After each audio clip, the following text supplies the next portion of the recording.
നിങ്ങൾ ജൂൺ 4 വരെ ക്ഷമയോടെ കാത്തിരിക്കൂ. 295 മേളിൽ സീറ്റുമായി ഞങ്ങൾ അധികാരത്തിലേക്ക് വരും എന്ന് തന്നെയാണ് ഇന്ത്യ മുന്നണി പറഞ്ഞിരിക്കുന്നത്. ICC നേതൃത്വം കൃത്യമായി തന്നെ പറയുന്നു, എക്സിറ്റ് പോളുകളിലെ ചതിയൊന്നും ആരും വിശ്വസിക്കരുത്. എന്നാൽ ഇന്ത്യ മുന്നണിയുടെ അവകാശവാദങ്ങളോട് ഏറെ അടുത്ത് നിൽക്കുന്ന ഒരേ ഒരു എക്സിറ്റ് പോൾ സർവേ അത് DB ന്യൂസിന്റെ തന്നെയാണ്. ദിൻഭർ ന്യൂസിന്റെ സർവേയിൽ ഇന്ത്യ മുന്നണിക്ക് 260 മുതൽ 295 സീറ്റ് വരെ ലഭിക്കും എന്ന രീതിയിലേക്കാണ് കൃത്യമായി എഴുതിയിരിക്കുന്നത്. അതുമാത്രമല്ല, NDAക്ക് പരമാവധി 245 സീറ്റ് മാത്രമേ ലഭിക്കുകയുള്ളൂ. അതായത് 215-നും 245-നും ഇടയിലായിരിക്കും അവരുടെ ടാലി എന്നാണ് DB ന്യൂസ് വളരെ വ്യക്തമായി പറയുന്നത്.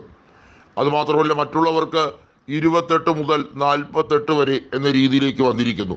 അതിനകത്ത് എടുത്തു പറയേണ്ടത്, ആന്ധ്രാപ്രദേശിൽ YSR കോൺഗ്രസ് അധികാരത്തിലേക്ക് വരുമെന്നും TDP BJP സഖ്യത്തിന് അധികാരം ലഭിക്കുകയില്ലെന്നും കൃത്യമായി പ്രവചിക്കുന്നു. അതുപോലെ തന്നെ നിരവധിയായ സംസ്ഥാനങ്ങളുടെ കണക്കുകൾ DB ന്യൂസ് വ്യക്തമായി തന്നെ പറയുന്നു.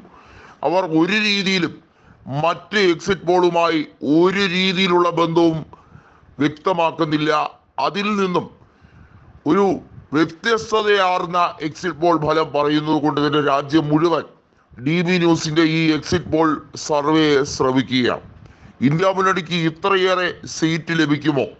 കാരണം ഇന്ത്യ മുന്നണി നേതാക്കൾ മാത്രം അവകാശവാദം പറഞ്ഞ ഒരു കാര്യമാണ്. നമുക്കറിയാം, ന്യൂഡൽഹി മണ്ഡലത്തിലെ ലോക്സഭാ മണ്ഡലത്തിലെ സ്ഥാനാർത്ഥി ആം ആദ്മി പാർട്ടി സ്ഥാനാർത്ഥി സോംനാഥ് ഭാരതിയാണ്.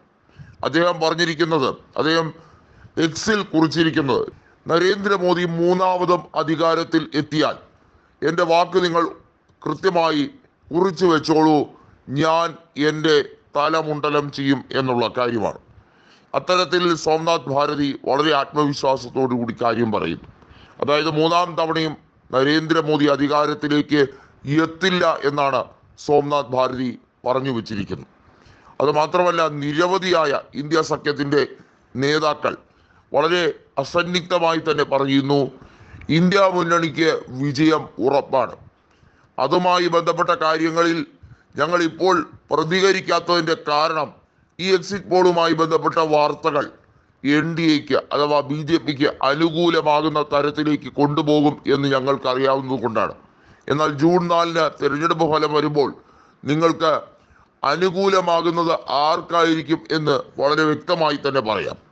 DB ന്യൂസിന്റെ ഈ എക്സിറ്റ് പോൾ ഫലം മാത്രമാണ് സർവ മാധ്യമ ചാനലുകളെയും ഒരുപക്ഷെ ഞെട്ടിച്ചിരിക്കുന്നത്, ഇന്ത്യയിലെ ജനങ്ങളെയും ഞെട്ടിച്ചിരിക്കുന്നു. DB ന്യൂസിന്റെ കാര്യം ഇതിനോടകം തന്നെ സോഷ്യൽ മീഡിയയിൽ ഷെയർ ചെയ്തുകൊണ്ട് കോൺഗ്രസിൽ നിന്നുള്ള പല നേതാക്കളും രംഗത്ത് വരുന്നുണ്ട്, ഇന്ത്യ മുന്നണി നേതാക്കളും രംഗത്ത് വരുന്നുണ്ട്. സുതാര്യതയോടുകൂടി വളരെ വ്യക്തമായി തന്നെയാണ് അവർ സർവേ നടത്തിയിരിക്കുന്നത് എന്ന വാദഗതിയുമായാണ് പുറത്തു വരുന്നത്.